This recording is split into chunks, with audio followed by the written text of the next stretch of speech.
Ladies and gentlemen, welcome to the Above the Bar podcast, where each week we belly up to the bar with a new guest, find out what they do, who they are, and what makes them great. So sit back, relax, and enjoy.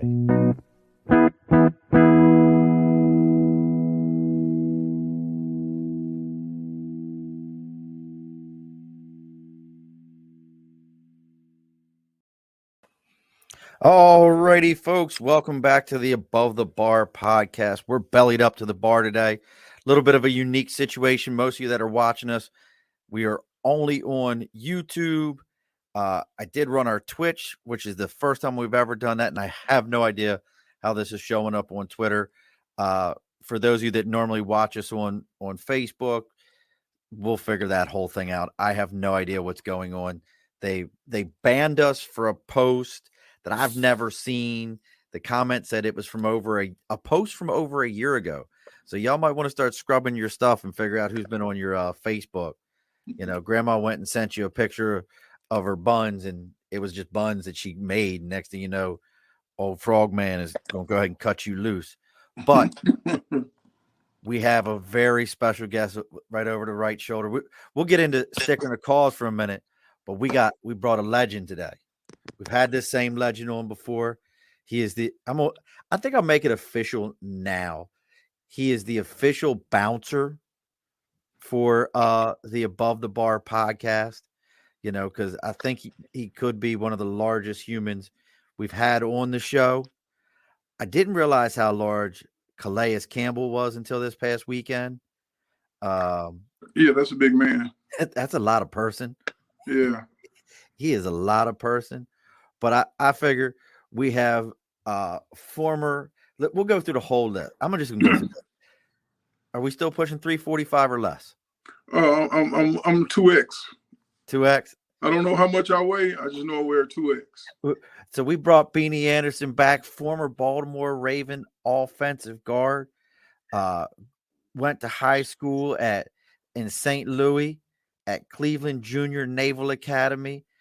Tennessee State graduate, undrafted in 2000 to become one of the top 5 undrafted free agents in Baltimore Ravens history.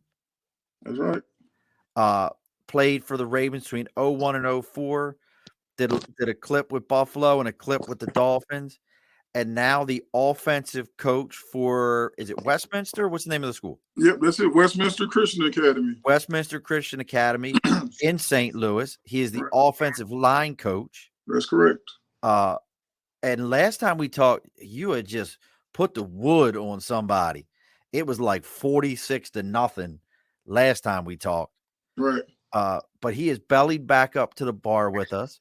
We have Mr. Bennie Anderson. Bennie, welcome, brother. That's right. How you doing, Sean? Good. Here, we'll give you this. You know, got to do you in right. Appreciate it. Absolutely. And our conversation today, initial conversation, is definitely we're gonna talk about what that's like to. I mean, your whole life you had to be a man among boys. You know, just a big person playing at a level in high school that most weren't. You know, you're playing D1 ball, and even there you're excelling past the average player. To go from there to the NFL and then turn around, and I mean the NFL, you know, those are rooms full of millionaires. Right. To back to a grounded, passionate way of playing again. I don't want to take the passion out of the NFL, but we're going to talk about that today. Mm-hmm. We might get into a little. Bennie and I talked about this before, and we're going to talk a little John Gruden. Mm-hmm. I think that's something you have to talk about today. That's right. It's necessary as a parent, not even as an athlete or as a fan. As a parent, we got to have that conversation. We do. But we're going to do a little bit of house cleaning, as we always do. First things first. If you guys liked everything you were seeing this week as our posts, as always, we got our number one sponsor, the first sponsor to the show, You like all your pictures, Beanie, we put up? Like I share with you? Man, you know what? I haven't seen them all. I've seen some, but the ones I like, the ones that I haven't seen, man, I'm impressed. That is Media by Dibs, another Marine buddy of mine. He's got his own company, Media by Dibs. Maybe he does jerseys. He does Unicorn Sports. Like he does all their website stuff too. So yeah, I got my sons who are. I got one son that's a sophomore playing ball in college. One that's a senior who's committed to play ball in college. So yeah, I'm sure we can find, Dibble can do some things with those guys or for those guys. So that's and now that's a whole nother market. It wasn't like that. You said when you were coming out. Now you got to have like special websites and all that kind of stuff to promote these kids. That's but right. Media by Dibs, if you like it to have your information, you're looking for a logo, really looking for anything, media wise, Media by Dibs, you go ahead and check him out. And what he's going to do for you is you tell him belly up to the bar. They're going to give you 10% off of your first order with him. And he's going to give you a free consultation. Again, just say go to Media by Dibs and say belly up to the bar and get that 10% off. The other things, we got the big bird back there. I'm going to start calling him the heart attack kids. Like, yeah. Bro, this whole first season is killing me softly. Yeah. Killing me softly. But we've got our sticker and a cause. If you got a cause, you got a thing, something that you're passionate about, maybe somebody will send me a Westminster Christian Academy sticker. We'll put that up on the board. All right. But whatever you got, you send me that sticker. We'll talk about it. We'll let everybody know what you got going on. We'll let everybody know what you got happening so that they can have an opportunity to see what that's about and see what you got going on. All right. There's the house cleaning is done. We can't share this to anyone like I normally do because Facebook has banned me from live videos and from any type of advertising for a picture from over a year ago that I had never seen in my life, but it was funny. Well, they ain't watching. So look, I'll tell you what it was, Beanie. Mm-hmm. It was the elf on the shelf, but it looked like he was being hung like Jeffrey Epstein. Oh my goodness. With a claymation version of Hillary Clinton walking past. He did funny. It is funny, but we got to be careful about what we laugh about now, man. Right. Look, they don't be funny. Yeah. Don't be funny. Don't be. We did a whole show a couple of weeks ago on dark humor. I remember that show. I did checked it out. And I was scared. Like as a host, I always said I had to put my Oprah hat on for that one. Because only Oprah can talk about some like real sketchy stuff, and everybody's like, "She's got this." Well, I know we're not talking about that today, but can we explore that whole dynamic as to who can say what and who has license to say certain things at certain times? Well, we know John Gruden ain't got no license. Well, we want to get into that with all of it. Let's do it. Let's go ahead, man. Well, let me go on the record to saying this. I know some guys who played for Gruden and nobody liked them. And these weren't black players or white players. These were just both. These were just players. So with that being said, the things that's coming out about him, as at his character, no one ever saw that coming. You can not like a guy, but to have those things come out is different. But then on the flip side of it, I mean, was it that bad what he said?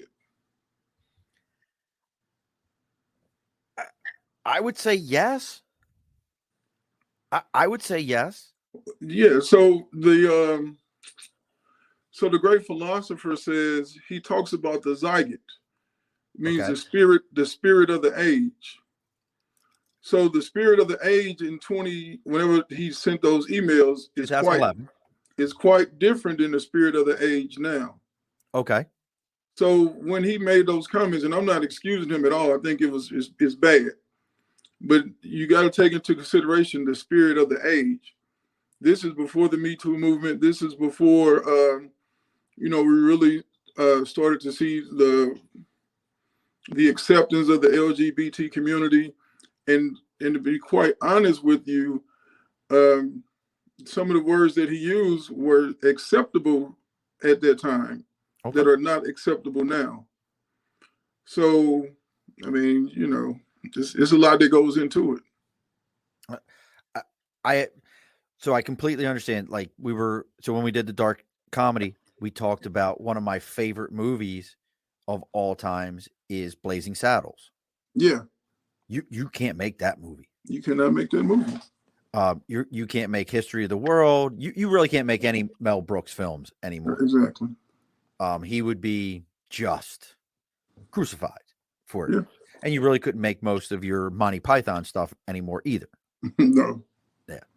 But I understand what you're saying. But I think so Booger McFarland, who has the worst nickname in all sports, the worst. But I think I was listening, and I think it was Booger that said it best. He's like, and he said, like you did, hey, I don't excuse anything that John said, but let's ask the other question. Who were all the people that saw these emails? Who were all the people involved in these conversations that never stopped it? That never said anything as soon as it happened and shared the messages, kept the emails, and just were involved in the conversation? Where are they at? Yeah, that's a good question, because I'm sure he sent the email and somebody responded in some sort of fashion. Right. Somebody sent an LOL or a thumbs up or something. I don't think it went to a dead space. Yeah. I mean, it's not necessarily an indictment, but that is where we were at then. And I don't know who sent the email. I don't know John Gruden personally, but I'm not sure if he is the same person who in 2021 who sent those emails whenever they were sent. And so, like I said, the people who I know don't like Coach Gruden. I never met him. I don't like his personality per se, but I don't know him to say whether or not he's a good guy or a bad guy. But I will say, if you were to judge me on some things that I said out of ignorance that I am now more aware of, then I don't know how fair that would be. Fair enough. I mean, can't we really kind of say that John Gruden is almost the Bobby Knight of the NFL? Well, I don't know if he has that type of credibility. So when Bob Knight comes into your room, your house. Now, Sean, you're a Marine Corps veteran, served our country proudly. Yes, sir. If Bobby Knight walks in, you would stand up and say, "Hello, Coach Knight." Yes, absolutely, absolutely. Because he's going to throw one of my bar stools at me. if John Gruden walked in the room, you'll say, "Hey, Chucky." Yeah. No. Yeah, you're right. Yeah. It's just it's a different sort of respect that's commanded. Yeah. So, I will agree with that. So I wouldn't necessarily put Coach Gruden on that level. I may put a Coach Parcells or a Belichick on that level, but not Coach Gruden. Not Gruden. See, and I was thinking of it from the demanding standpoint. He always seemed like a demanding coach to me, like a very you will give this to me, you will do this, not almost like his respect wasn't earned, it was demanded. Well, yes. Well, maybe conned or bullied would be a better term. Bullied. I like that term. But I don't, guys respect coaches based off coaches putting them in a position to be the most successful. And I've never heard anyone say that about Coach Gruden. He put a ring on it, though. He did put a ring on it. And let's be fair. He was the coach that got them over the hump, but he was really just the mayo on the sandwich. I mean, the sandwich was already made. They just had to squirt a little mayo on it. So I understand exactly what you're saying, though, is, what he's saying isn't right, isn't correct, isn't acceptable, none of the above. But in the time frame of when it happened, was it more acceptable? I guess I don't even want to say more acceptable, but was it turned a blind eye to more then? Well, I don't know if it was necessarily turned a blind eye. That is just the way that the world was. Yeah. I mean, for all intents and purposes, people use the F word, and I'm not saying the F-U-C-K word. You know what word Oh I'm yeah, saying. no, look, I know what you're talking about. I Yeah, mean, I can recall, so my son is now in the 12th grade, so this was 6th grade. And this is when I understood that I had to raise my kids to be in a different world. So it was a kid in his class who said something, and my son responded, "Man, that's gay." Okay. So my son gets called into the office for using that, that's offensive. So up to that point, in the 6th grade, though that wasn't a word that I taught him to not use. So now, so that's 6 years ago. So that's what, 2015. right. So, Yeah. that's when I started to understand that, hey man, you don't use certain words because it is offensive. So, I'm much different now. I raise my kids much different now because I know better. So I'm not necessarily sure that when those emails about that thing, not the topless women and all the other stuff, Right.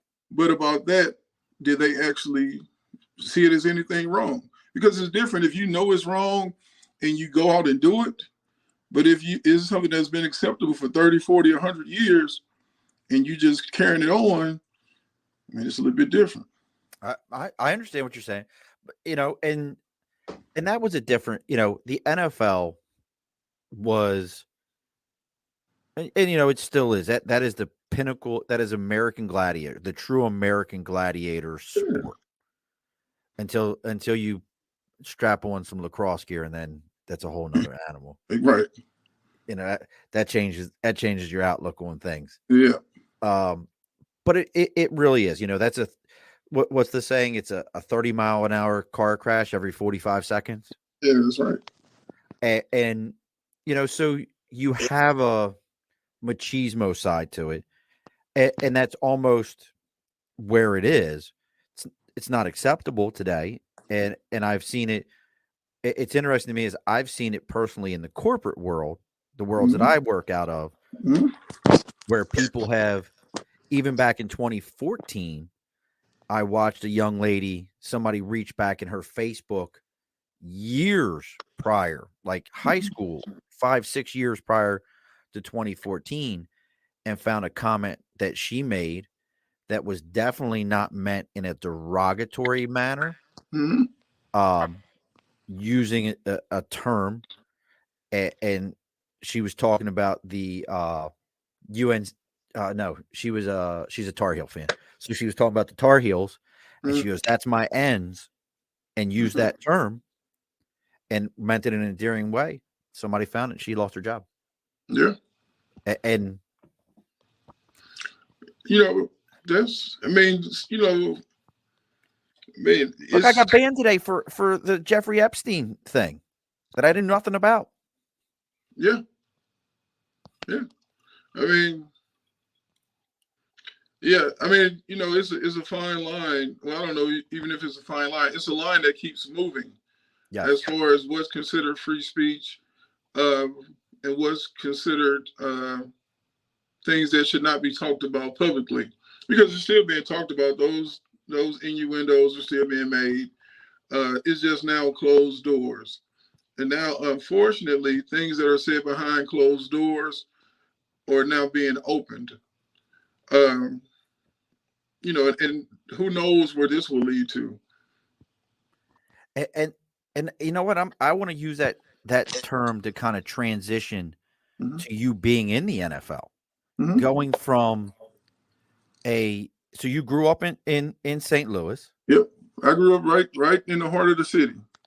Which watched an amazing documentary about your city a couple of years ago about how many public schools have closed in that city over the years because of you guys have something there where if a parent chooses to not send their kid to public school, you can have that money the school money sent to a private school for a Well, private education. Well, we haven't got to the point where it was private education yet, where you consider that a private school. But from the late 70s, and I think they're going to cut it off next year, we had what's known as the Dsa Program.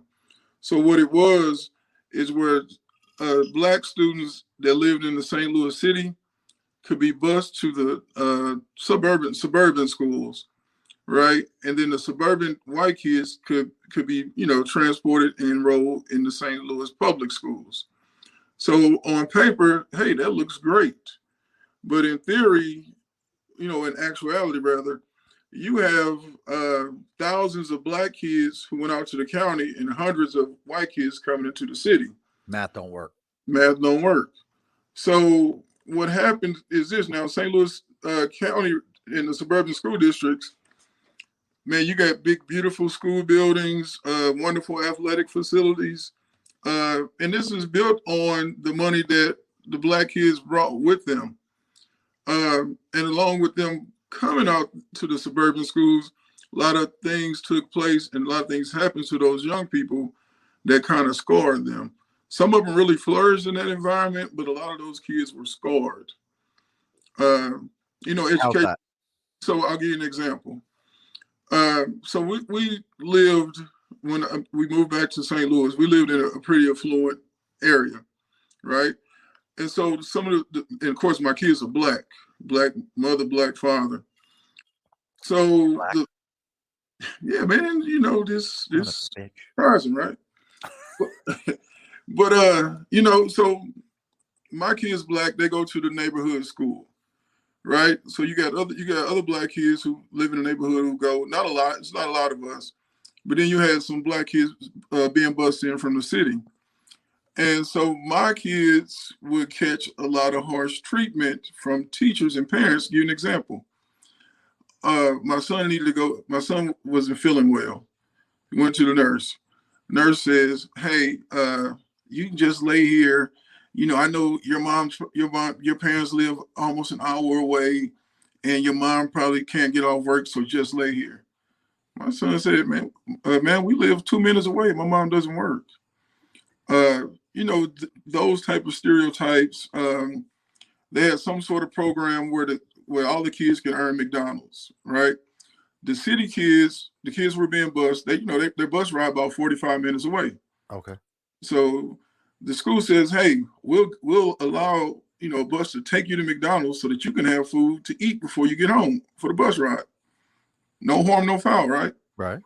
Parents had a fit. Why do these kids get special treatment? So, that's the world. Now, these are affluent parents. These kids aren't threatening their way of life by no means. So it's different things that went on in the city of St. Louis. St. Louis is a lot like Baltimore, where the St. Louis city is not a part of St. Louis County, the same way Baltimore City is not a part of Baltimore County. So St. Louis City is a small place, right around 300,000 residents. And if you drew a line right down Delmore Boulevard, which is called the Delmore Divide, to the north of Delmore is Black, to the south is white. Just like that. Just like that. This 2021. See, Baltimore's like that too, though. I always try to explain that to people. Like Baltimore, and I've only driven through St. Louis, so I can't speak to it. But I always try to explain to people, Baltimore is the only city that I've ever been into that is the smallest big city in the world. Yeah. If you're me, I grew up in Dundalk. Yeah. With other white, Irish, Italian, and Polish kids. Dundalker. I'm a Dundalkian all day. Yeah. Turner Station, which was right down the road, that was Black. Yeah. That's who lived in Turner Station. Greektown, which was the other way, was all Greek. Yeah. Germantown, Pikesville was all Jewish. Yeah. You were Jewish and it's still that way today. It is. So St. Louis sounds like it's the same way. St. Louis is more extreme. So you said this line, the Delaware Divide. Delmore Divide. Or Delmar Divide. That's it. That's it. Like when I say Now, some parts of on the southern part, on the south of Delmar, is integrated, but north of Delmar is, I would say, 99.9% black. Like one dude, one white dude, just man, one white dude who likes black girls, or one white girl who likes black guys. I know, I might be. That might be my people. Don't get it twisted. That might be my people. It might be you, huh, Sean? I know where to find you. You come to St. Louis, huh? Look, I ain't never turned out nothing but my collar. We be all right. I hear you. That was in my younger days. My wife's gonna come down the steps here in a minute and club me like a baby seal. Can I say that? Can I say? I don't even know if I can say that. I don't know that. So here you are. You're a year younger than me. I'm 76. You're 77. 77. So we're talking coming into the NFL 2000. Walk me through, because I think we've talked about this. I have a cousin that plays for the Bills. Yeah. And I remember him telling me, and really it was his dad telling me what the experience going to college to be recruited. What was it like being recruited to Tennessee State? How did they approach you? Man, if I told you this story, you wouldn't believe me. Make me a non-believer. So, this is my senior year in high school. Now, mind you, I didn't start playing football until my junior year in high school. Are you serious? Yeah, I thought I was a baseball player. No shit. Even today, baseball is my favorite sport. So anyways, the curveball didn't work out for me. Okay. So I knew I needed the statue. Right.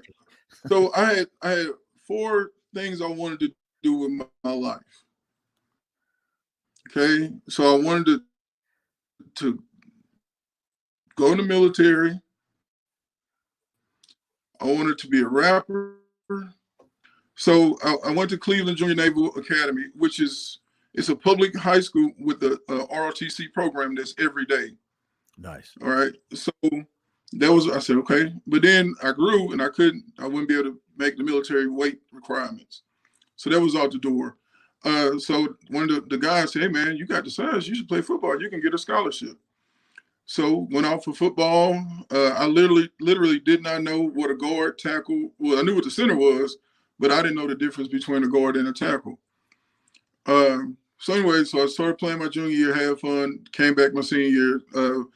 My college coach, my high school coaches, man, they really poured into me. And so, that really made all the difference. So anyway, so my senior year comes, I knew a guy from middle school who went to a rival high school. And we played him, and I beat him up pretty good. And he said, yeah, man, I'm going on a recruiting trip to this school. I said, what? How's this dude getting recruited and I'm not? So I called my high school coach, right? So I live right in the heart of the city, downtown St. Louis City. My high school football coach lived in the suburbs, about 40 minutes away. I said, Coach, man, this dude getting recruited and I'm not. And Coach said, stay where you at. I'm coming to get you. So he drives 45 minutes to pick me up, 45 minutes back to his house. And there was a recruiter from Tennessee State University. He was sitting at a guy who they were recruiting out of St. Louis's living room. And Coach says, hey, I want you to meet Bennie Anderson. Coach said, hey, how you doing? I said, great, Coach. So my coach put in my film. And he played the first 3 plays. And the coach said, cut it off. I've seen enough. I'm gonna offer you a scholarship right on the spot. And I'm glad he did, because the next 2 plays I got worked. So that worked out well. So that's how I got recruited to Tennessee State. And that was really my only offer coming out of high school. So it really was just almost dumb luck that you were pissed that you beat this other guy's team. Yeah, and all of a sudden, boop. Well, I wouldn't even call it dumb luck. I would call it a coach caring and pouring into his player. That's amazing. It is. And the guy who recruited me at Tennessee State, he's now the chaplain for the Tennessee Titans. That's so cool. Yeah. So, man, it's and it really developed a lifelong relationship that really shaped me, who I am as a man and as a coach. That one high school coach pouring into me, just the result.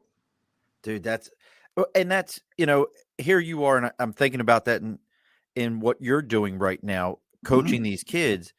You see how important that positive male interaction with other young men, really can change their lives. No matter, and it's not just football, people. It's life. It's life. Don't look at a kid and say that you're not making an impact. I have 100 stories, nothing like that, but I have stories where other male role models made a positive impact. So now here we are. You're going to go from St. Louis, inner city St. Louis, to Tennessee. Yep. And it's not that far. It's only about a 4.5 hour car ride. Look, my mother's family is in Elizabethton, Tennessee, by Johnson City. Oh, East Tennessee. East Tennessee, by East Tennessee State. Yeah. They're all out that way. I think that's actually where my cousin went to, was East Tennessee. So here you are in Tennessee. I don't know how country Missouri is, especially, but St. Louis, it's a city. It's an inner city. It's a city, yeah. So what was that experience like, getting there? And really, now you're also, correct me if I'm wrong, this isn't an HBC. It is. Oh, Tennessee State is an HBC? Yeah, HBCU, yeah. Oh, I didn't know Tennessee State was an HBC. Yeah, it is. So get this right. So, man, my mother put me on the bus, right? To go to college. The Greyhound bus sent me to college. Hey, with one bag. Hey, don't come back. So I get to college. I get to campus, right? And I'm the first one in the dorms. So I see the kids moving in, and I'm seeing a mother and a father moving their kids in. So these black kids, and I grew up in a black neighborhood, went to a pretty mixed high school, but man, it was one kid in my neighborhood who had a father in the house, and he was a dope man. So, so this is even though I'm a black man, a black male, in a pretty much all black environment, it's a culture shock to me, because I'm not used to seeing these. I'm not used to seeing black men and black women working together to raise kids. I'm not used to seeing kids who are coming from stable environments. So even though it's a black college, it was a culture shock to me. Even though I'm used to living around black people, I'm not used to that type of environment. So it was kind of a culture shock, not because Nashville was was a southern city, right? Just being around different types of black people. Now, kind of staying with our theme here, did you ever feel, because of where you came from, inner city, mom was the only person in the household, didn't really see that, were you ever looked upon differently, like, oh, he's just here because he's an athlete, he's he's from that environment, not treated equally in that community? And for those of you, I didn't even think anything of it. HBC stands for Historical Black College, if you don't know what that means. Right. HBCU, Historically Black Colleges and Universities, yeah. But no, I wasn't treated, and that was, the great part was, I was a member of the football team, and, we were the like I said, different time. We were the biggest gang frat entity. So I was insulated. I was protected. So even though I may have only had 2 pair of pants and a couple shirts, I was cool because I played ball. Now, if someone else was in that situation, they might not have been as cool. That's interesting to me, because I never would have thought about it, because I have a lot of friends that went to HBCs, and they were the kids you were talking about. They were both mom and dad at home. I think of my buddy Julian. Dad was a prior service Army. I think he was a sergeant major or master sergeant in the Army. I have another real close friend. Both his parents. He was first generation being able to go to college. So I never considered it in the way you said it. So we get there. You're now everybody's beanie size. You know, Man, there's some beanie babies out there, but man, when I when I got to camp, so here you go. So when I finished my senior year of high school, I was around 290. Right, I was pretty in good shape. Right, so that summer I had a job at Burger King, and I was the closing shift. Man, I made so many different types of Whoppers and shakes. Man, I got to camp. Man, I was 332 pounds of grease. Oh. And I knew I had messed up because when they picked me up from the bus station, they was like, "Is this the same guy?" Oh shit. So man, so I get in the weight. So you get to college, they weigh you and all that. So then they want to see how strong you are. And man, I didn't lift weights. So a guy, we were freshmen, and his name is Larry Floyd. Larry Floyd, whatever you put on the board, he could just lift it. So Floyd was about 180, 190. And he gets under 225, does it a couple times, puts more weight on there. I think Floyd might have got up to 295, did it a couple times. God. So I let you know, I'm almost twice his size. I'm 330. So I said, man, just put 225 on there. And I'm like, man, I can do that. Man, they put that 225 on me, man, I almost got killed. I couldn't get it off me. So now I'm out of shape. They've only seen, a couple plays of film on me. And so now it was 5 other offensive linemen that came in that year. So that year, I didn't make the travel squad or anything, man. I was red-shirted. I was like the last man on the totem pole. Oh, could have lost your spot, period. Yeah, I mean, if college football, if we had the type of coaches who would take your scholarship like they do now, I definitely would have been home. Wow. So what was it the 225 struggling? Was that the kick in the pants that you went like, oh no? What turned the corner there at that moment where you were like, yeah, I gotta fix this? Well, one thing, even though I was greasy, I always had good wind. So we did a lot of running. And I was like, well, even though I'm fat, I can still run a little bit. Not fast, but I can run, But I'll get there. Yeah. So, man, then we had a senior offensive lineman. We had 3 of them. Royce McGowan, Dan Pride, and was DC, Dorian Clark. And man, it's like, man, you got something about you, man. We're gonna really pour into you. We're gonna look out for you. We're gonna show you the ropes. And so them older guys embracing me, man, and giving me the blueprint on how to become 1, a college student, and then 2, a student athlete, and then 3, a good football player. So, them guys pouring into me along with, the coaching staff really got me on the right track. So now by the time you're no longer a red shirt, and if you're listening to this and you're like, what the hell's a red shirt freshman? Right. Just basically means you have 1 extra year of eligibility. You don't get to travel with the team. You don't get to there's a lot of like you don't get but you don't lose your eligibility also. Right. So then, man, that off season, that summer, and I dedicated myself to becoming, a student athlete and a football player. So, man, I stayed in Nashville that summer. So, it's a small school, so it's not like a University of Maryland or University of Missouri where they can afford to pay for the students, the athletes to stay on campus and to be in summer school and all that. So, man, I actually got a job. Well, all of us got a job rolling beer that summer. And what that means is, you work for the local distributor and you deliver beer. So, man, I took that money, man, and paid for me to stay on campus. And, man, I just got after it. That's awesome. Yeah. So we're rolling along here.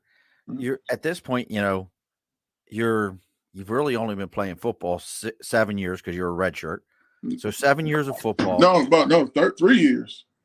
Oh yeah, at that point you're at 3 years. I'm thinking, well, at what point in this equation does the NFL come into your actual purview and you're like, I can do that.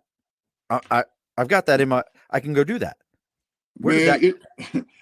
Man, so I ended up, starting for 4 years, right? Made some, all conference, all American, all those honors. And so every year, like I said, I wanted to be a school teacher. So I did my certification, did the student teaching and all those things. And so I guess around February, the different school districts around the country came to recruit the college soon to be graduates. So I interviewed with some school districts and I actually accepted the position in the Fort Worth ISD, Independent School District. So I was all set to go to Texas and start my teaching career. And then my offensive line coach, he was like, "Hey man, you might get a chance." I'm like, "What you mean?" He said, "Baltimore really likes you." I said, "For real?" I said, "Yeah." I said, "Okay, all right. I'm not going to drop." Trust in Ozzy, we trust.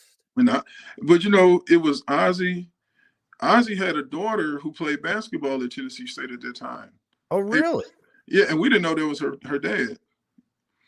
And then we had so then they had Mr. John Wooten and James Shaq Harris. I met Shaq at a Black College All-American banquet. And he was asking me a lot of questions, like an interview. I was like, "Yes, sir, no, sir." I didn't really think it would go anywhere. So, man, fast forward to come the draft. The draft is coming. And this is when it gets crazy. This is why NFL teams suck, right? So then, back then, the draft was on Saturday and Sunday. Mm-hmm. 3 rounds on Saturday, 4 rounds on Sunday. So, man, I'm getting phone calls. I don't have a cell phone, so they're actually calling my dorm room, and they're calling my mother in St. Louis. The Cowboys called, Carolina called, Tampa Bay called, and they was like, "Yeah, we want to know what's the phone number to reach you on draft day." So, man, I'm thinking I'm finna get drafted. And so all these teams, they call it, then the draft come. First round, knew that wouldn't happen. The second round, knew that wouldn't happen. Third round, no. Fourth round, no. Fifth round, no. Sixth round, no. Seventh round, no. So I'm like, okay, I didn't get drafted, but I'll get a call as an undrafted free agent. Didn't happen. So about a week after the draft, after all the teams have their rookie mini camps, the Rams called me, right? The Rams called me and said, "Hey, man, we want to bring you in for a workout. Are you interested?" Yeah, heck yeah. So this was the Rams after they win the Super Bowl. So I fly to St. Louis. I'm still in school. They worked me out. They signed me, they signed me to a 1-year contract. So now I'm under the tutelage of the great Jim Hannafin and then Coach John Masco. I think Masco was at the Ravens for a while as well. But Coach Hannafin taught the technique. Coach Masco taught the the plays, whatever. Man, so we get shorts and t-shirts, and I can block you and I can learn the plays, but I'm not going to look good in t-shirts and shorts. All right, that's just not my thing. So anyways, mini camp comes, whatever. So we break for training camp. And man, 3 days before training camp, I get a call from the Rams and I got released. So I didn't make it to training camp. So remember, I accepted a job in Texas, but by now the school year has, so I started working, man. I went to work. Working with mentally retarded and developmentally disabled adults and working with young kids in the after school program. Oh, that's awesome. And so, I was like, well, I'm content, I'm going to live my life. And so then I get a call from an agent. And he said, "Hey, man, send your film to this guy because they're going to start the XFL." Did you play in the XFL? In the original. I'm OG. Bro. What happened? What just happened? Did I lose you? Did you lose me? I lost you. Benny, I lost sound. You there? Yeah, I'm here. Can you hear me? Oh, yep, I heard you. So I didn't know you. So I saw Chicago Enforcers on your thing. So you were, oh God. Did you ever meet Trump? No, man, no, that wasn't Trump. That was McMahon. Oh, no, that was McMahon. That was McMahon, not Trump. But I thought Trump was involved in the XFL. No, that was him. That was Al McMahon in Ebersol. Why did I think that Trump was involved in that? Because that's why he hates the NFL. No, he was USFL. Okay, all right. Yeah, man. So yeah, I get drafted, man. I send my film. I get drafted by the XFL by Chicago. And Ron Myers was our head coach, the old Patriots coach, Ron Myers. Yep. And the old SMU coach who got them guys in trouble. But anyways, so man, I get drafted by Chicago. Make the team, play well. Had probably the most fun in my life. If you can imagine, a 22-year-old young man with no responsibilities, who's making I think I made like $63,000 in like 12 weeks. I mean, that's a lot of money. Yeah, that's good money today. Yeah. So you got to think I'm having a great time. I'm living in a hotel. It's not a great hotel, at a Ramada Inn on Lakeshore Drive in Chicago. So man, I'm having a great time, man. And the season ends, and I'm like, yeah, I can't wait till next year. Then so some guys from the XFL started getting signed, to the NFL. And I was content, man. I was like, well, you know what? XFL doesn't start till January. And I can work as a substitute teacher and start their career, and then play XFL the second half of the year. So I get a call, and it's the Ravens, right? And they say they want to bring me in for a workout. So they fly me up to Baltimore. It's steaming hot. And this is at the old facility. So we're outside on the turf. Turf, it's got to be like 120 degrees. Before the castle. Right. And so the O-line coach, Jim Coletto, is supposed to work me out. And man, you do 2 or 3 drills. All right, good enough. And so they signed me. And so this is the last day of minicamp. And so I come in there. Now you got to think now. I'm not a draft pick. I'm not to say I'm a nobody, but I'm really a camp body. So I'm there for the last day of minicamp, right? I'm taking my physical as the team is taking their exit physicals. So while I'm at the facility, the offensive coordinator, Coach Kavanaugh, he says, "Hey man, we're so blessed to have you and fortunate to have you as a Raven." I said, "Wow, man, I belong here." And here's the kicker: the reigning Super Bowl MVP of the world champion Baltimore Ravens walks over to where I'm sitting. "Hey man, Ray Lewis, man, glad to have you a part of the team. Can't wait to work with you." Man, then what does that do to a young man's confidence? Dude, you were bruh. And so right. we break,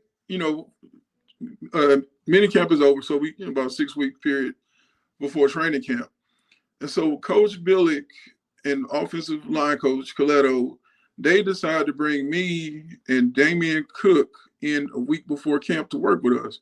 So you got to think now, the offensive coordinator, the Super Bowl MVP, welcomes me to the team. They decided we are worthy enough that they bring us in a week before camp just to work individually with us. Now, they could have been working with us to see whether or not they're going to cut us. We didn't know. Right. But my confidence level is through the roof. So when training camp starts, I'm feeling like, hey, I'm supposed to be here. These people want us here. So when training camp came, man, I just felt real comfortable. Man, I was able to dominate during training camp. Sam Adams, if you remember Sam Adams? Oh, yeah. And Sam Adams told Rex Ryan, "Hey, I only want to go against him." That's a big boy, Sam Adams. Yes. And Sam Adams and Tony Saragusa on that line used to just be 2 abusive human beings. Man, but yeah. I mean, you got to think that it was just 2 of them. Then you had Peter Ballware, Mark second McCrary. Team was Lionel Dalton, Mike McCrary. Hey man, it's like no, you couldn't get a break.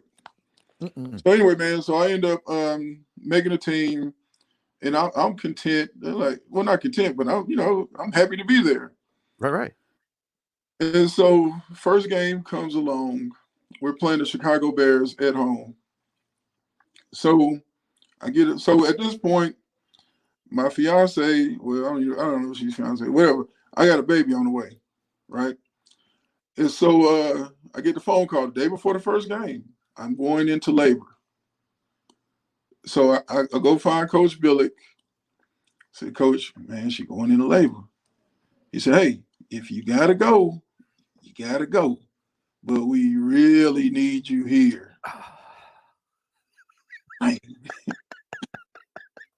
So you know what choice I made, right? Look, Brian has just told you we really need you here. In that voice. Exactly. Look, I understand completely, but we can really use you here.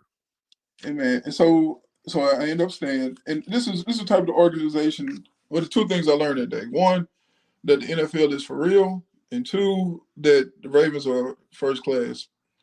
So the game is over, right? I think I played like on PAT, field goal. We win, right?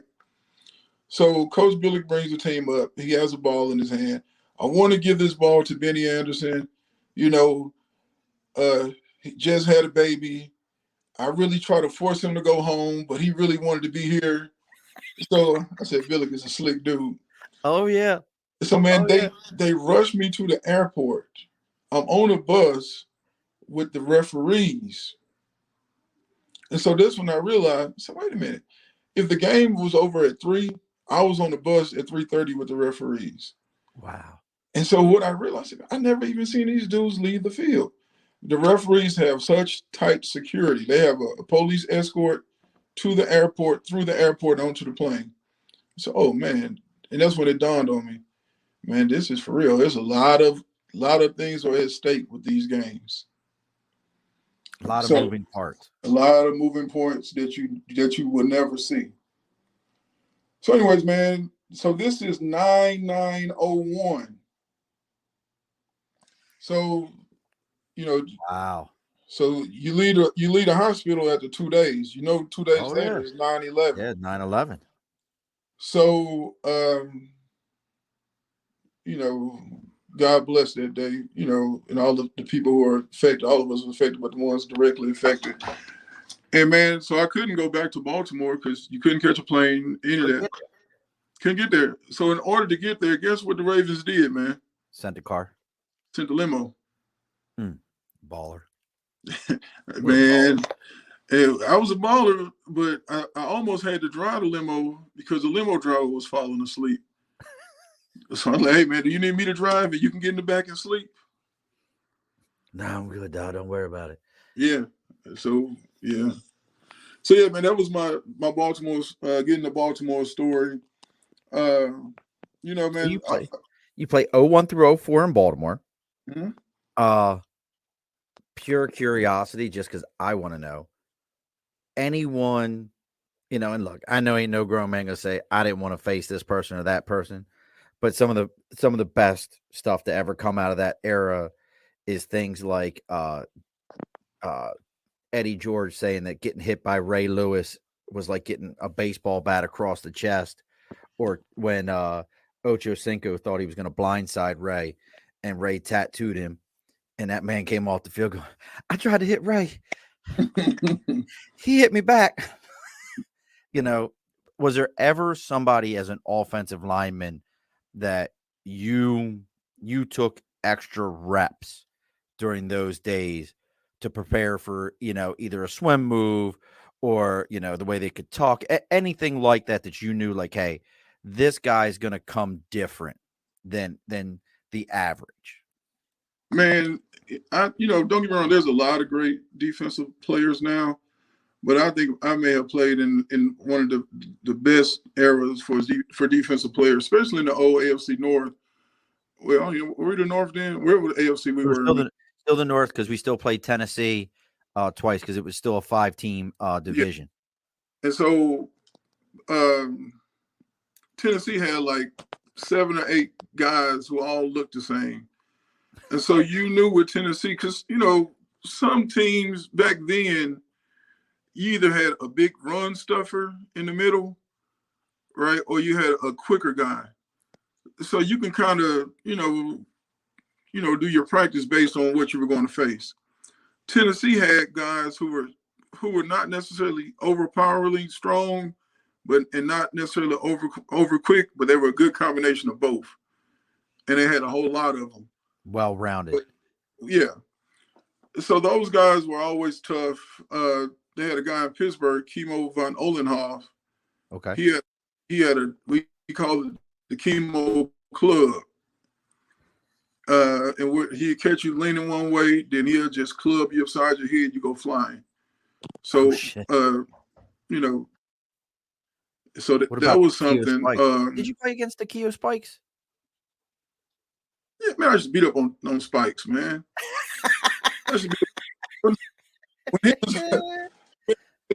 So when he was with Cincy, man, we used to just run the ball down their throat, and he's a middle linebacker. Oh yeah. And then for my last year in Baltimore, he's in Buffalo, and he's playing in the middle, and we get to running the ball well on them. This ain't Cincinnati. Well, you ain't gonna do me like that no more. And so yeah, man, let's beat up on Spikes. See, you played on an era. I love my Ravens, and we were talking about this beforehand. And again, folks, check Bennie out. Love him to death. This is old school, in my opinion, a golden age of the NFL. It was. We were talking about this earlier. The Ravens today, we've never seen a Ravens like this. And I want to get into your retirement, but I want to talk a little bit here about the Ravens of today. They've played 5 games. They're 4-1. And I don't think out of any one of those games, it wasn't the last minute of the game, minute and a half, before we knew we won. I think the Ravens are 4-1, and you are what your records say you are. But I think when I watch the team play, it's still, to me, a team that's looking for an identity. So you come into the season with thinking that you are a run team. You run the ball, control the clock, play great defense. Well, you have injuries, so that's not the case with the run game, right? You got injuries in the secondary, so you kind of you're not whole as a defense. You don't really have elite pass rushers, so you're kind of vulnerable. So now, you're in a position where now you're going to have to outscore people. And so now I think, it's a transitioning period. And I think with that being said, I think the coaching staff is in place to have a successful transition that's going to look more like other elite NFL teams where it's throw the ball first. Throw. Well, I mean, I'm looking at this team, and I think we joked about this when you were on the show last time we were doing our preseason show. Mm-hmm. I think Baltimore, to me, looks exactly like Kansas City, but Kansas City is the girl that you bring to dinner with your mother and your grandmother there. Mm-hmm. Baltimore is the girl that you tell your father about after everybody breaks. That's right. Absolutely. Because it's just dirty. Yeah. I mean, it's whatever it takes to get there. And you had to have had, that was an interesting time. You're coming out of the 2000 season, the greatest defense ever to be put on a field. We talked about some of the players that were on that defense. Mm-hmm. Also the same team that you have a quarterback who was, interestingly enough, the only quarterback ever to be traded after winning a Super Bowl. Mm-hmm. We have Elvis Grbac. You dealt with Elvis Grbac. Yep. Was supposed to be the next savior of that team. He wasn't nothing on that team. You got to see a lot. You got Jamal still on that team. Yep. You got the drama that comes out of that a couple years after the Super Bowl. The Ray talk after that. Mm-hmm. You got to see a lot of people leave, but that team, it's an interesting dynamic. We heard me say earlier, in Ozzie we trust. Mm-hmm. That's the God's honest truth. I think without Ozzie, that team falls apart many, many times. That guy was able to put pieces in place. You're a perfect example of it. He saw talent.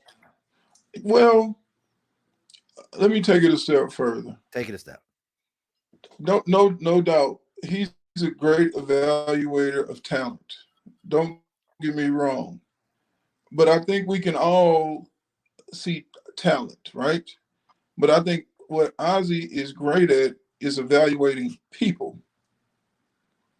And so when I say that the Baltimore Ravens team and organization from top to bottom has always been made up of high quality people. And when I say high quality people, I'm talking about from Ozzie Smith, oh my goodness, from Ozzie Newsome all the There way is an down. Ozzie Smith, if y'all don't know that, but he's different, complete Ozzie. From Ozzie Newsome and Dick Cass, Steve Bisciotti, or when Mr. Modell was around, all the way down to the volunteer firefighters who are in the locker room. The organization is built on and has only consisted of high-level people that would excel in any line of work that you put them in. And so I think that's his gift. That's his gift, is he's a great evaluator of people. You have to answer a question for me. And then we're going to go into transitioning, to other teams and leaving. Who's the lady that does all the medical for the Ravens that has been there since inception? She has like blondish hair, tall lady. Dr. Curl. Dr. Curl? Dr. Curl, yeah. She's amazing. She is. And I don't even know who she is. I just know her standing there. She looks like she could have been any one of my teachers growing up in Baltimore. I want to say she was a big-time basketball player. I wouldn't be surprised. She looks tall. Yeah, she's about 6'1", 6'2", maybe. Yeah, Dr. Curl and Dr. Tucker. Yeah. Like, you knew exactly who I was talking about. She's been there forever. You never hear anything. And wherever the coaches are, she's not far behind them. She's right on the money with them. And hey, man, like I say, man, when you talk about the Baltimore Ravens, you're talking about a top-of-the-line organization with top-of-the-line people. That's just, and that's the recipe for success. That is why the Baltimore Ravens have had sustained success for years. Is of course, talent is all over the NFL. But having high quality people who do their job with excellence, that's a rare. That's rare when you can get that. Rarefied air. So I love hearing you. So we now go to Miami. Buffalo. It's Buffalo in Miami. So we do a little clip in Buffalo. We're there. We learn about wings. We learn about snow. What is it? Shoveling your roof. Shoveling your roof. What's the damn sandwich? Wick on rye. Yeah. Beef on rye or something beef like that. On wick. Beef on wick. Yeah. Learn about beef on wick. If you don't know what that is truly a sandwich that you have to find a place that knows what we're doing. Yeah. The first one I had sucked. The second one was good.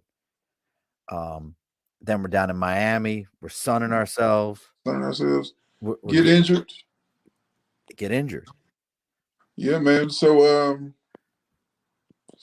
this is when Coach Nick Saban was the head coach. And so you say you don't? So here's my thing with Nick Saban, and I'll say this. I would say it to him. I have no respect for somebody who says, I'm going to do this. I'm here for the long haul. I'm going to stick around. I'm going to make this happen. And then you bounce. Man, come on. Nobody thought for 1 second that he was going to be able to turn Alabama down. But you don't do that. Even if he wanted to, he couldn't. But you still don't do it. You don't. Because you know what? That would be like if I said, Benny, we were hanging out and I was like, Benny, I need you to drive me home, man. I've been drinking. I really need that. And you're like, Marv, I got you. Don't worry about it. I would never leave you at the bar. And you're like, I got you. I'm like, all right, man. Well, I got to go take a piss. I'm going to tilt my stool up here. I'll be right back. And I come back and you're gone. Yeah. It's the same idea. I put my trust, I put my faith in you. You're going to make this happen. And he walked. That's my. Yeah. I think the sentiment among the players was that he is saying that so we can get through the season. He's saying that to appease the front office. He is not saying that for us because we knew that, hey, man, you're not turning Alabama down. What they were offering him and throwing at him, I mean, even if he wanted to, I don't think he could. But yeah, but I play Saban, man. You ever see the movie The Devil's Advocate? Yeah. So we used to call Coach Saban Tin Man because he said he had no heart, and Coach Satan. And so I'm in Buffalo, right? Mike Mularkey is the head coach. He recruits me to come to Buffalo. I like Coach Mularkey. Coach Mularkey gets fired from Buffalo. He's now the OC in Miami. So Buffalo brings in a new coaching staff. They release me. So as soon as I get released, Coach Mularkey calls. Hey, man, come on down to Miami. So I go down to Miami on a visit, right? And so the visit culminates with you going into Coach Saban's office. Now, Coach Saban is probably 5'7", maybe. And so he has this desk that's got to be about 4 feet tall. And so when you walk into his office, he doesn't shut the door. So he sits down behind this huge desk, presses a button, and the door shuts. Is he the dude from the morning show that like harassed all those women? What the hell was his name? Like, Daily, not Daily. What's the dude name? Oh, I know what you're talking about. Like he would hit the button in the door, like, man, it was like the movie The Devil's Advocate, man. And so man, me and him talking, man, and Coach Saban, man, you talking about a guy who knows exactly what he wants, and he has a plan for everything. That's him. Now I knew once I got into the locker room in Miami, I knew instantly we ain't going nowhere with this locker room. Oh, really? Because I had, gotta remember, I'm coming from Baltimore where I know what it looks like. And that didn't look like that. So I was like, man, it's some really good players. There's some really good guys. But the locker room, this is not conducive to having winning success. So I knew then that, we weren't going to have a lot of success or the type of success that, we could have had. So anyway, man, I earned a starting spot. Second game of the season, man, I tear my tricep, I think the 10th play of the game. And so I tore my tricep tendon, and the tricep muscle rolled up from my elbow all the way to my shoulder almost like a shade. So man, I get that repaired. You get this. And man, I'm gonna tell you, man, how messed up the NFL have you thinking. Man, when I get hurt, and so they like, yeah, man, you probably tore your tricep. And I'm thinking, damn, man, I had some incentives that I'm not gonna reach. Not you're injured, not this could affect your whole life. That I got some coin I just left on the table. Yeah, because I had plans for that coin. So that was, I'm looking because I'm reading the tea leaves. So now remember I told you they had when I was first when I was previously, you had two different type of defensive linemen. You had the big slow ones or the small quick ones. But then they started crossbreeding these fellas. And then you have guys who intermixing them. Yeah, these guys 6'6" like Calais Campbell, 6'8", 300 pounds, cat quick. Man, I didn't want to wrestle with them guys. Calais Campbell, I remember him. So I'm like, hey man, I need to find working on my exit strategy. So by this time, I'm like, yeah, I'm need to be figuring out, making sure I get my ducks in a row so I can get out of here. Because I knew, my talent was talent, but I didn't have elite talent. So when you don't have elite talent, then once you start slipping a little bit, it's over. I'm gonna disagree with you, bro. Because first off, everybody on an NFL field, in my opinion, it is a particular class away from a first round draft pick or a draft pick in general. Right. You're just you're a class pick away. Right. So you were elite talent. Well, when I say elite, you're not Jonathan Ogden, but you're right. You played next to him. Right. And see, Ogden had elite talent. So that if his talent or if his ability started to slip a little bit, then he'll be good enough just like everyone else.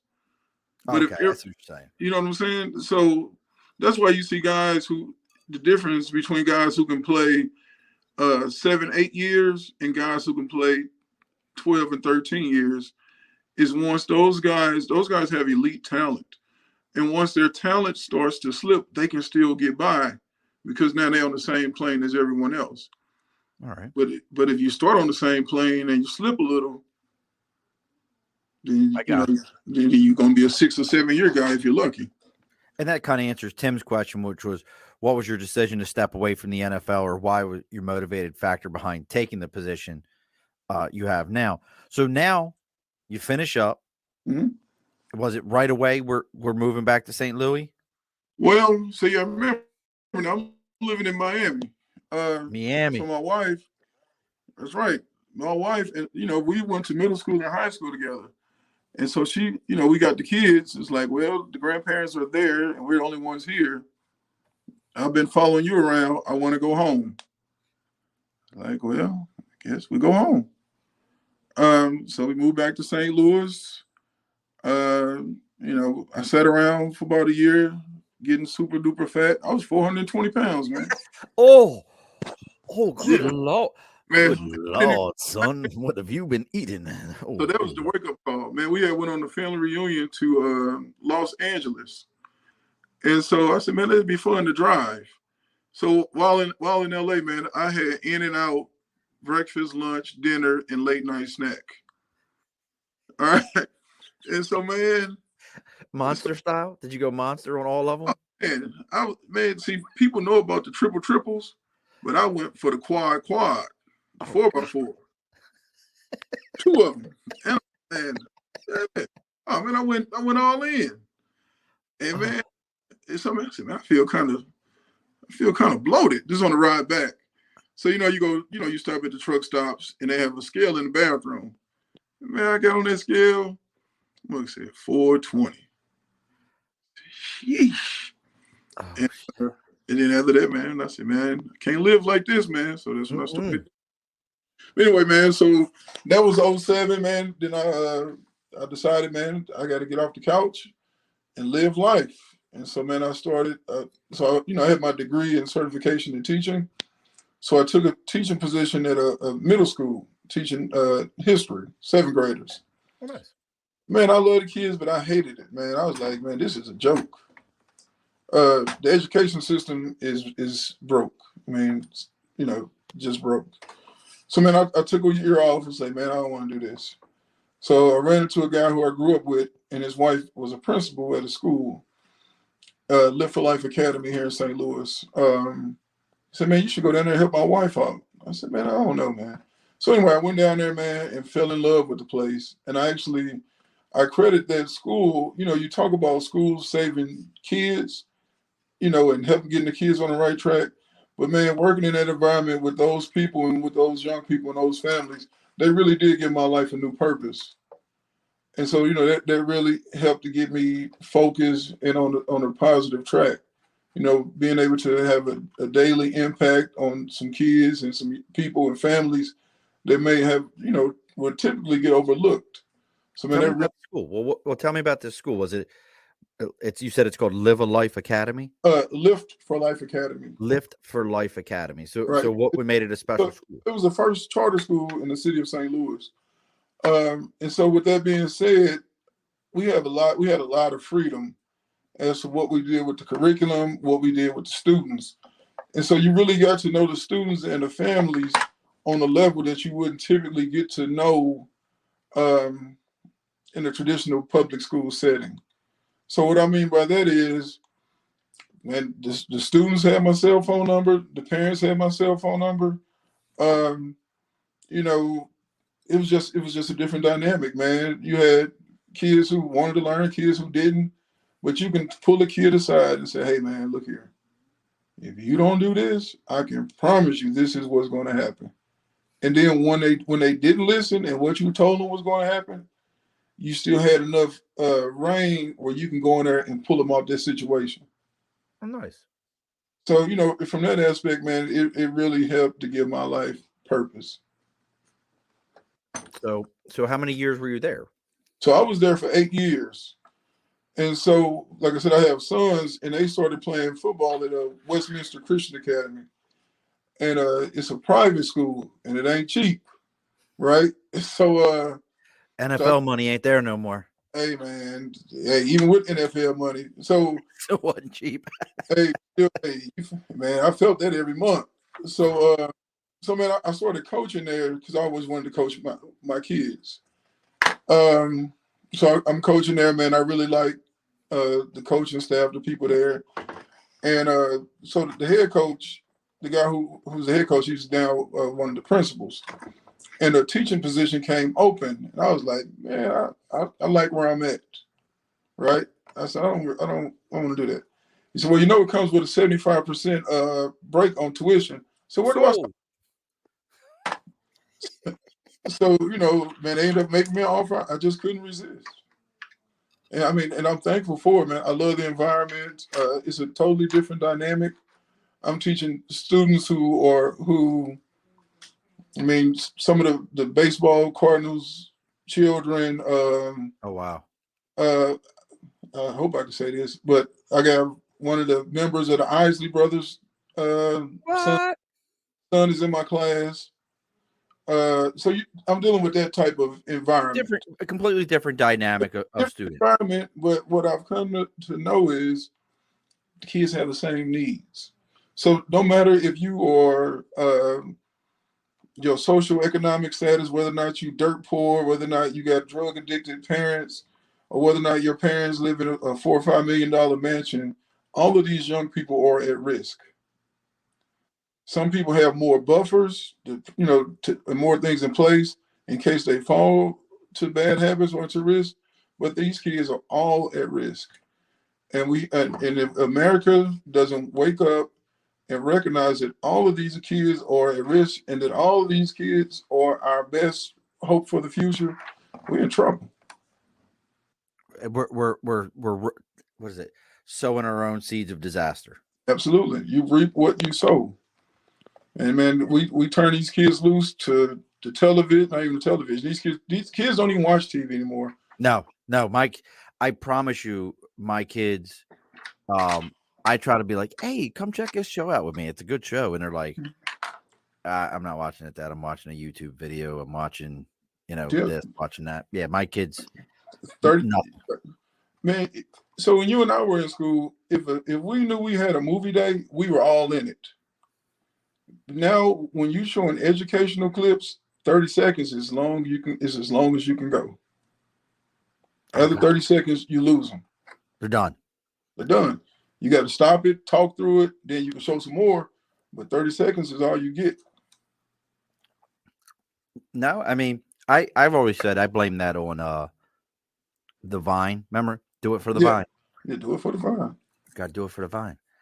Because they were 6-second clips, and you laughed your ass off, and somebody figured it out, and it kind of progresses from there. But yeah.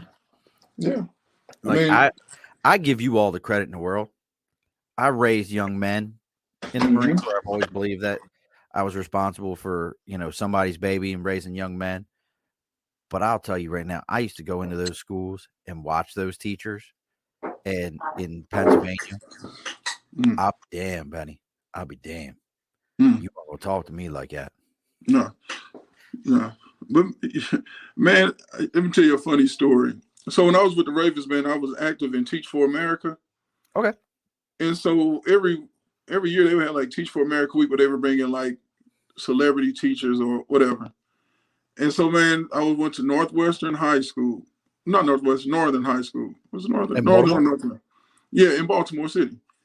Man, so they had this one teacher in there. I guess he was a new teacher, young teacher. Man, those kids cussing them out, you big stupid, just letting them have it, man. So they asked me to go into the class. I go into the class, they quiet down for a minute. One little dude says, man, for real, man, I ain't never seen you on the field. Man, you don't play for the Ravens. Man, get this dude out of here. I was like, man, what's wrong with these people? So, yeah, man, with what I've learned, and this as, Marine Corps, those young people crave discipline. 100%. And if you establish parameters, you give them room to express themselves and to grow, but set hard expectations, and they'll reach them. But if you don't, they'll reach those as well.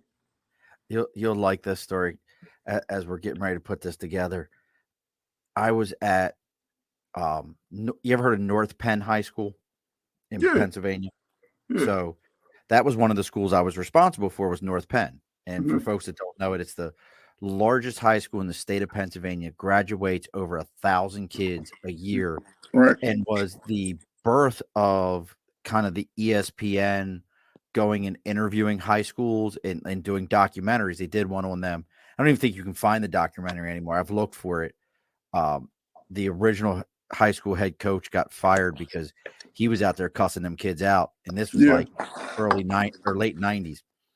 So here I am. I'm in my blues and I'm doing a entire presentation on leadership, Marine Corps leadership. The acronym JJ did, tie buckle, justice, judgment, dependability, intelligence, decisiveness, going through the whole thing with these kids. Right. So I'm doing this all day long, every class. I get done and one of my kids comes to me. I'll never forget him. Great Marine, good kid. His name was Frank Zoika. I can still remember his name. This is 20 years ago. Now I think about it. This was 2001, 2002, 20 years ago. God, it was 20 years ago. So he comes to me and he goes, hey, Staff Sergeant, one of my buddies was in your class. I said, yeah. Did he like it? He goes, when I first saw the guy, I thought I could whoop his ass. By the time the class was over, I decided I didn't want to mess with him no more. I just established that, like you said, you establish who you are. So, brother, I know you getting ready to finally let you out of the building. They're gonna let you go home. Look, he just ducked under a doorway, folks. I just watched Benny just duck under a doorway. So, Benny, I thank you so much. Anything out there where folks can find you, if they're looking for you, they want to support any of your programs that you got out there, where can they find you? Man, you know what? I am on Facebook and I'm on Twitter. And if you give me about another week, I'm gonna get with Dibble, and then we're gonna get it going. I'm gonna get Dibs to get you on the IG and get your boys going. Yeah, your son, I saw him with him. Yeah, he got it figured out, but I'm gonna have to get with Dibble and he'll get me up and going. He'll make it happen. So remember, you got to give me a couple of minutes when the show's over, because I got something for you. When the show's over, you as always, as the guest, you get the last word. What's the last word tonight, brother? Hey, man, you know what? Thanks, Sean. I love what you're doing, man. I'm glad that you're utilizing this platform, and keep up the good work, man. That's my last word. Thank you, brother. All righty, folks, be sure to push your stool in. This has been an Earplug Podcast presentation, found on earplugpodcast.com, iTunes, SoundCloud, and wherever your favorite podcasts are found.